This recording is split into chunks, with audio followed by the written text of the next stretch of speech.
Salen revistas, noticiarios, diarios y redes sociales, pero no logramos entender. Ciudadanos, llegó el momento de ¿quién me explica esto? Tenemos el honor de contactarnos con Marcela Ríos. ¿Quién es Marcela Ríos? Usted se pregunta.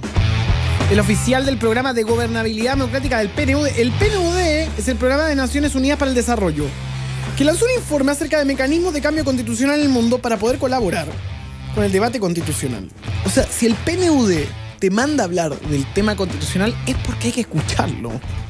Que eso es lo que a mí me sorprende cuando hablamos de la reforma y todos estos cambios que se están recomendando por organismos como el PNUD, o por lo menos lo están guiando, lo cual demuestra cierta preocupación y no que estamos a punto de ser aniquilados por una plaga zombie, como insinuaron ayer los dos diarios de la capital. Porque, digamos honesto, los diarios despertaron ayer con ganas de cambiar absolutamente nada. Es más, creo que están ganas de retroceder. Buenas tardes, Marcela. Hola, buenas tardes. Gracias por la invitación. Quiero que me expliques acerca de este mecanismo de cambio, lo voy a mostrar ahí a la cámara de radio laclave.cl, mecanismos de cambio constitucional en el mundo, análisis de la experiencia comparada. Son un compilatorio de experiencias. Me acaba de llegar, agradezco mucho a la gente del Programa de Naciones Unidas para el Desarrollo que siempre me envía la documentación, acerca de procesos constituyentes y otros cambios que se han hecho a lo largo del mundo, una investigación súper entretenida. Cuéntanos un poco, Marcela, voy a partir de cero. Disculpa que soy un poco disperso, pero bueno, así soy. Partamos desde el principio. ¿Se hace muy seguido este tema de los procesos constituyentes o no? Mira, se hacen cada vez más seguido. Nosotros lo que demostramos en el informe es que desde 1947 hasta la fecha se han cambiado 239 constituciones. Y cerca de 100... ¿Desde qué año? Del 1947. Ya, y en los últimos 10 años, por ejemplo. ¿Hay algún dato? Sé que quizás te estoy complicando con el dato, pero... yo creo que más de 50. O sea, esto ocurre bastante más frecuente de lo que uno se imagina. De hecho, lo que en una parte del informe mencionamos que las constituciones, a pesar de lo que uno piensa, no duran tanto tiempo. El promedio de edad de una constitución en el mundo son 19 años.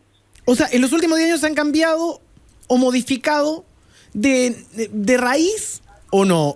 ¿Podemos considerar de raíz? Sí, de raíz. Nosotros solo miramos 50 constituciones. Los cambios enteros, no miramos la montón de otras reformas que son reformas del artículo 1, el artículo 2, pero no, estamos mirando solo en aquellos países que han cambiado enteras sus constituciones.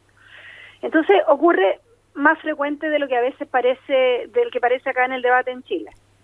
Oye, entonces ya, se hace esta modificación en un montón de países y siempre está como el caso venezolano como algo que le da mucho pánico al lector de diarios de papel.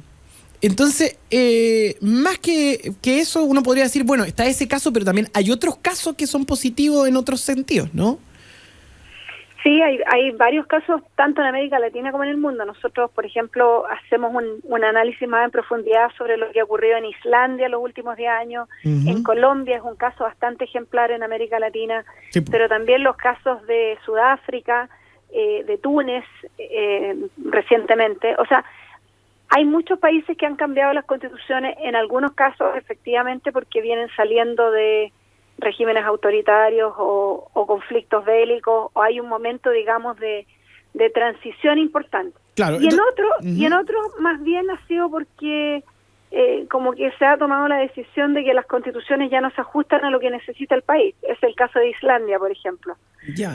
Y también en Colombia, que en Colombia quizá un poco límite, pero se menciona poco la primera asamblea constituyente de la última era, digamos, porque en América Latina tenemos una tradición de asambleas constituyentes en los años 30, en los años 40 también.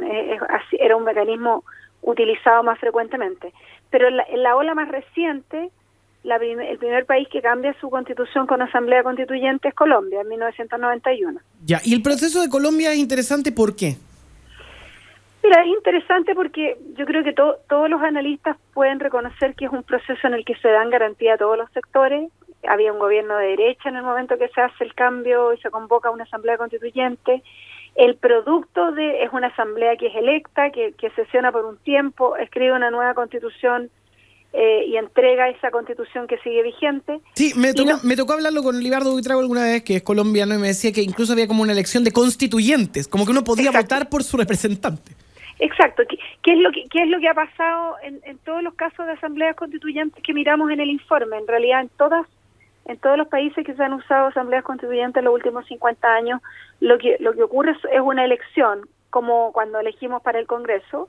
La diferencia es que esta asamblea tiene un mandato específico solo para escribir una constitución y después se disuelve, no continúa en el tiempo. Y Colombia, volviendo al tema colombiano, ha sido interesante justamente porque es una constitución que permanece, que es aceptada por todos, y no tiene el efecto que muchas veces se menciona respecto del caso venezolano, que tiene que ver con las circunstancias políticas más que con el mecanismo, y que es un poco esto, el avasallar de la mayoría por sobre las minorías y el debilitamiento de algunas de las dimensiones de la democracia republicana, ¿no? El equilibrio de poderes, la independencia del poder judicial, ese tipo de cosas que se cuestionan del caso venezolano, pero lo que nosotros mostramos en el informe es que en realidad, bueno, hay muchas experiencias, no hay una sola solución, digamos, no hay una sola forma de hacer cambios constitucionales, y que lo importante para cada país es buscar un mecanismo que sea aceptado por las élites, pero también reconocido y aceptado como legítimo por la ciudadanía. Sí, eso parece increíble, que como que la élite le gusta lo que hay. Entonces, como que para ellos es muy cómodo cómo están.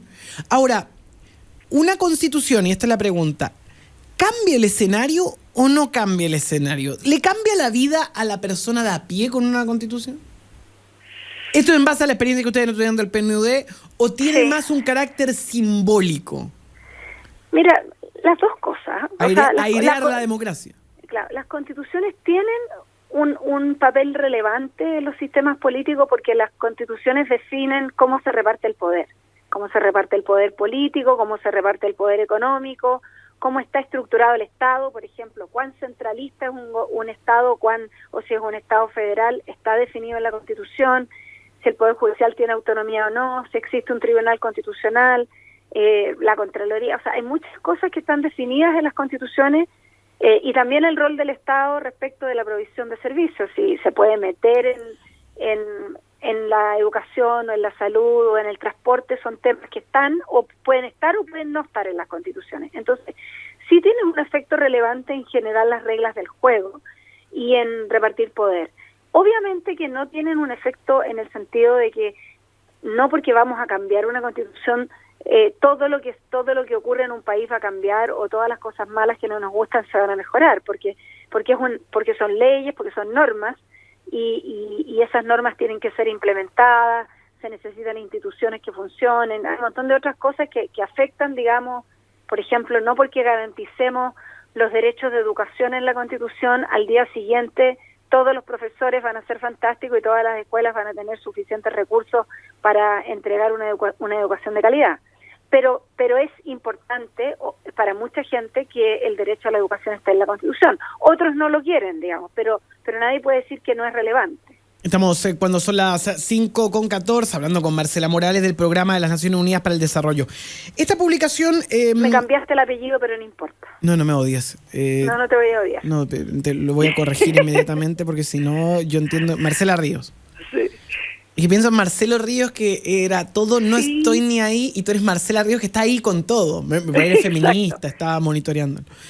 Que es oficial del Programa de Gobernabilidad Democrática del PNUD.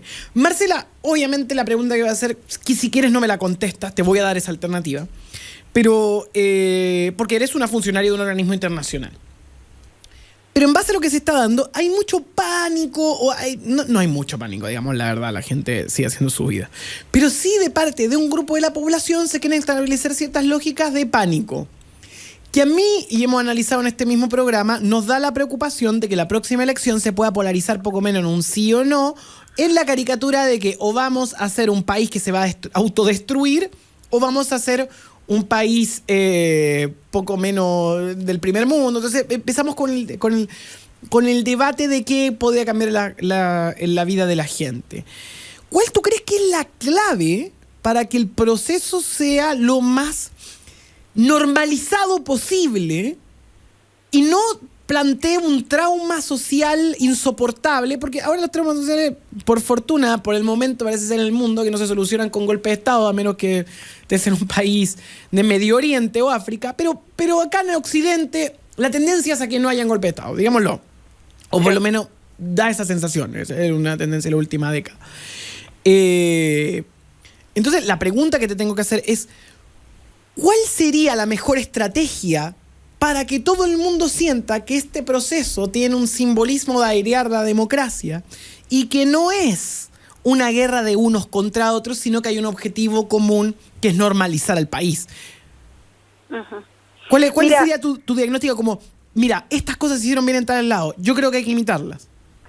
Mire, yo creo que algunas de las cosas que se han hecho bien en otros lados se están tratando de hacer acá también. Creo que en el sentido de que necesitamos que exista un acuerdo amplio de los actores políticos para aceptar un proceso constituyente, y para eso tienen que entregársele garantías a todos los actores de que el proceso va a ser equilibrado, limpio, que a nadie se le va a tratar de pasar la máquina, de que la educación cívica no se va a usar para fines electorales. Yo creo que hay que darle todas las garantías y tratar de conciliar y entender todos los miedos, todas las preocupaciones. O sea, perfecto. Me parece muy importante lo que está haciendo hoy día el gobierno y la presidenta de juntarse con todo el mundo, con los expresidentes, con los presidentes de los partidos.